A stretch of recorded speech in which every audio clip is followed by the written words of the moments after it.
Hi, Rich Leiter here. Welcome to my channel, Thoughts on Writing. Okay, so recently I've been listening on the YouTube to a series of lectures by the teacher of philosophy, Dr. Michael Sugrue, S-U-G-R-U-E, I believe. He just passed away recently, about 2 months ago. He has a whole bunch of talks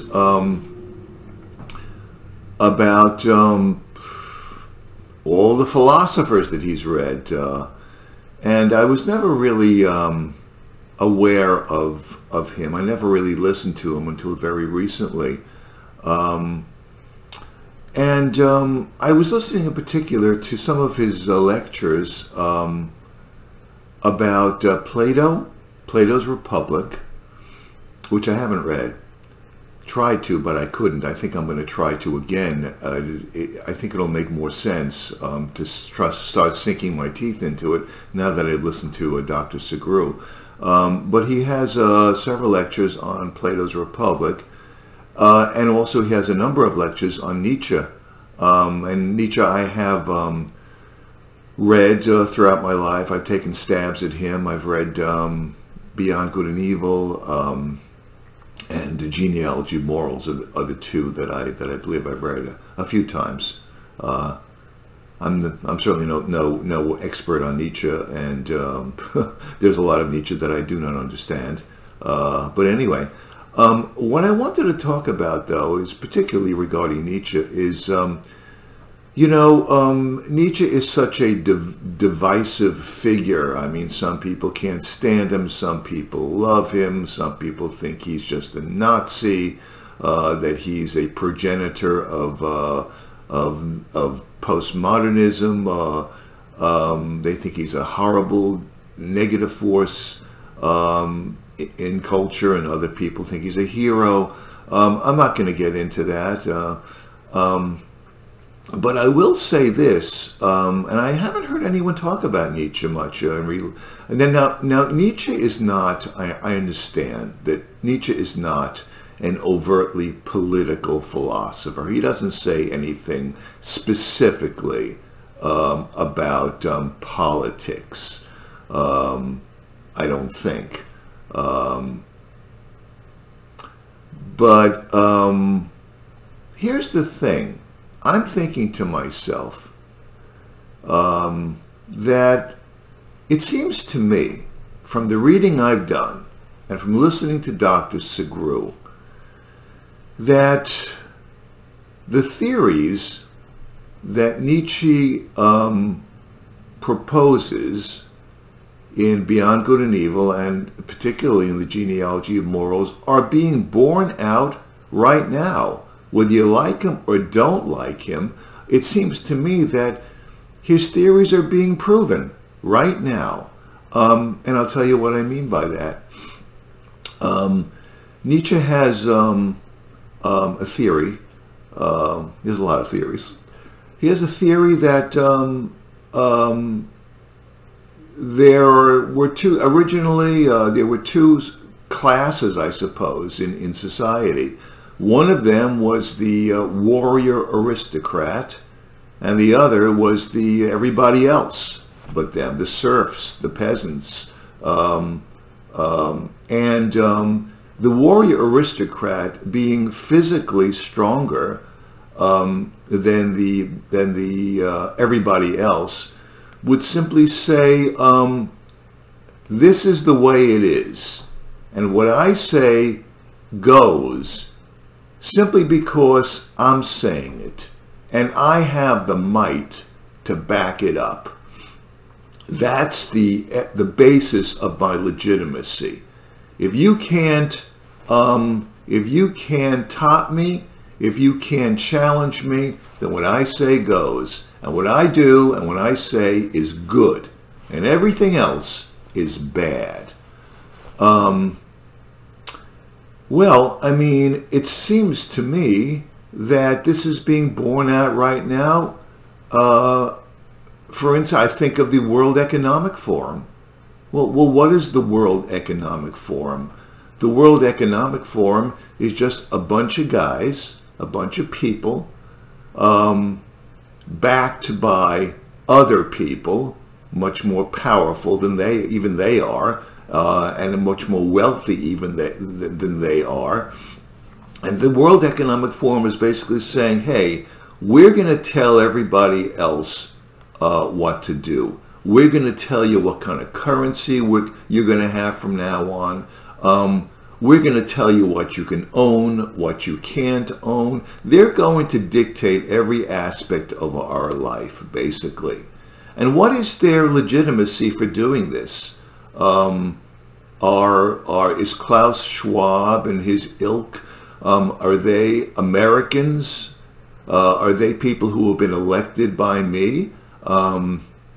No. Have they been elected by anyone? No. So you might say that Klaus Schwab and the World Economic Forum would represent the warrior aristocrats. Their legitimacy is based only upon the fact that they are the top dog right now, and that's it. That's it.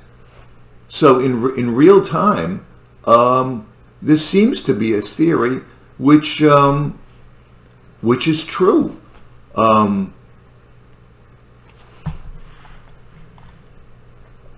Things are being done right now globally, which everybody is up in arms about. Everybody is upset about. There doesn't seem to be much of a rule of law anymore. Well, why isn't any of this being stopped? Because the people who are in charge have the power.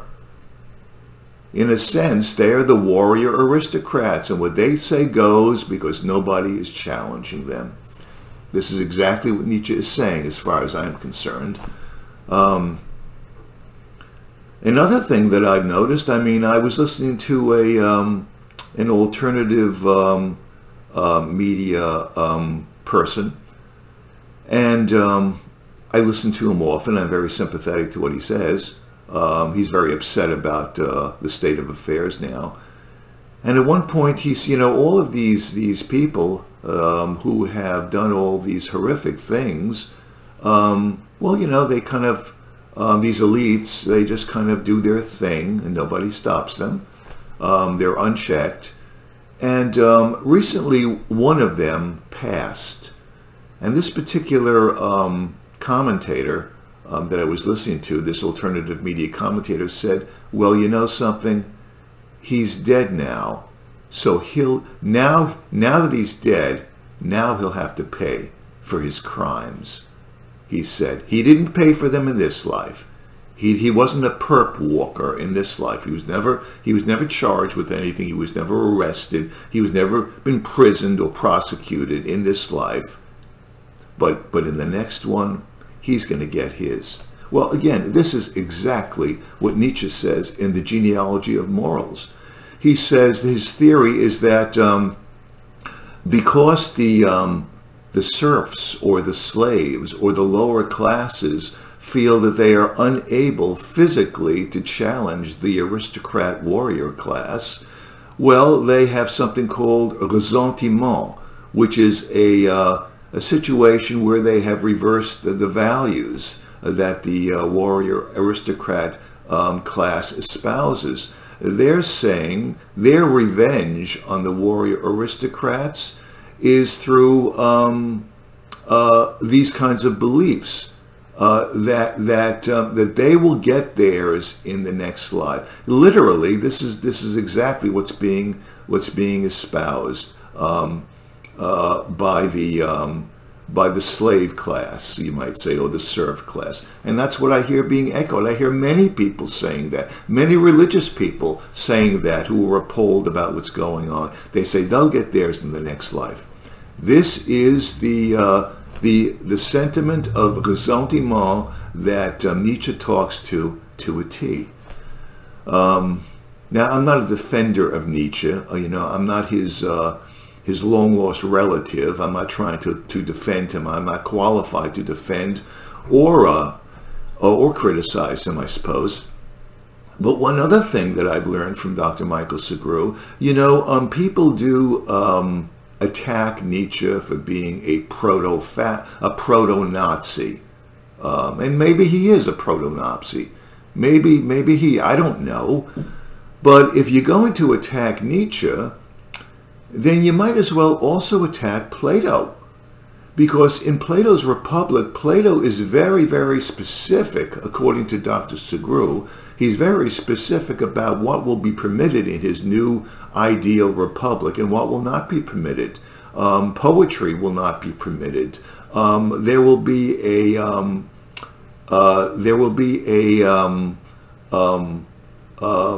censoring of whatever the philosopher kings in the Plato's Republic feel will be deleterious to the spiritual and moral health of our young. So they will censor anything. They will censor, for instance, they'll censor the tragedies and the comedies that have been written in Greece up until Plato's time. They'll censor all of that. And if you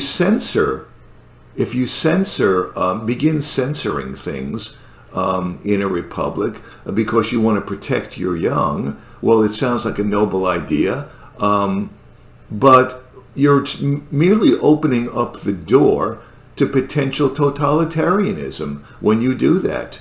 I mean, who is going to be the person, or what group is going to be the group that's going to be entrusted with censor? How do we know what their motives are? Once you do that, once you begin censoring, it never stops, and it can degenerate into a rabid form of national socialism or fascism. And many people, I believe, have not. I don't know if many people have, but some people have criticized Plato's Republic just on that basis alone. So if you want to attack Nietzsche as being a proto-Nazi, well, you might as well also potentially attack Plato as well. Now, Dr. Segru also talks about how perhaps the most easy to understand example of how this censoring of certain things is being done in our time right now. He mentions the program on television Sesame Street. And he says, well, Sesame Street is a good example of what Plato was talking about. I mean, on Sesame Street, you don't hear people talking about violence or about drugs or about guns because, well, this might overwhelm a child. So we don't talk about that. He said that's his example. He mentioned this in several of his lectures. Well, okay, I mean, I've certainly listened to Sesame Street, being a father of a daughter. I've listened to Sesame Street plenty, and I've always, long before I read Nietzsche and long before I knew about Michael Segru or Plato, I was always disgusted with Sesame Street. I thought it was horrendous. First of all, I was disgusted with it first because why are we allowing young impressionable minds, 4 or 5, 6-year-olds, to watch television? That itself is going to stunt the development of a child on that basis alone. Of course, you can't stop that from happening. It's part of our culture. The genie is out of the bottle, right? But when you watch Sesame Street, you may be, the people who created Sesame Street may arguably be trying to protect our young, but look at it. It's just dumbing them down. It's the most ridiculous, stupid kind of program that I can imagine for children. It gives people the impression that the world is a warm, fuzzy world. None of the people, characters on Sesame Street are real people. They're all fantasy people. It gives a very skewed, distorted, screwed up view of what life is about to children. I think it's kind of an abomination. And of course, there are many, many shows like that. I mean, on television. So again, even with something that seems to be well-intentioned, I mean, the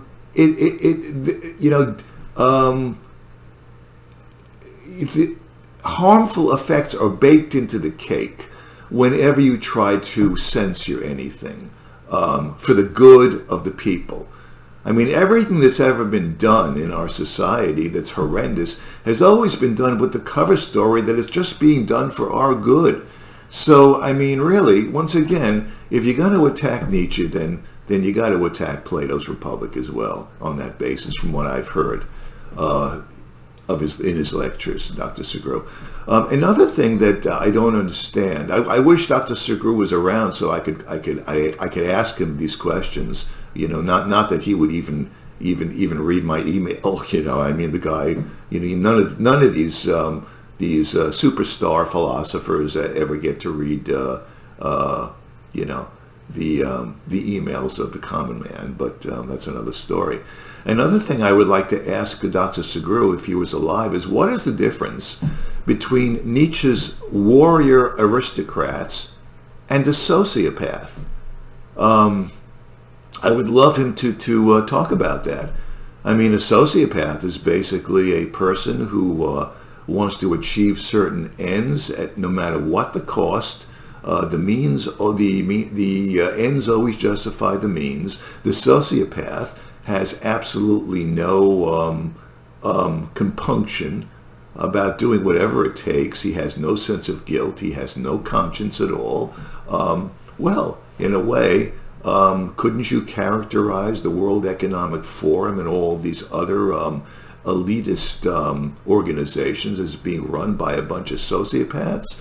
I mean, I've certainly heard that epithet labeled for many years now. So I would love to hear Dr. Segru talk about the distinction of Nietzsche's warrior class, warrior aristocrat class, and just an out-and-out sociopath. So I never hear this. I never hear anybody talking about Nietzsche and what's going on right now at all. And I look at Nietzsche channels from time to time. I never come across them. So that's it. That's what I wanted to say. Thanks.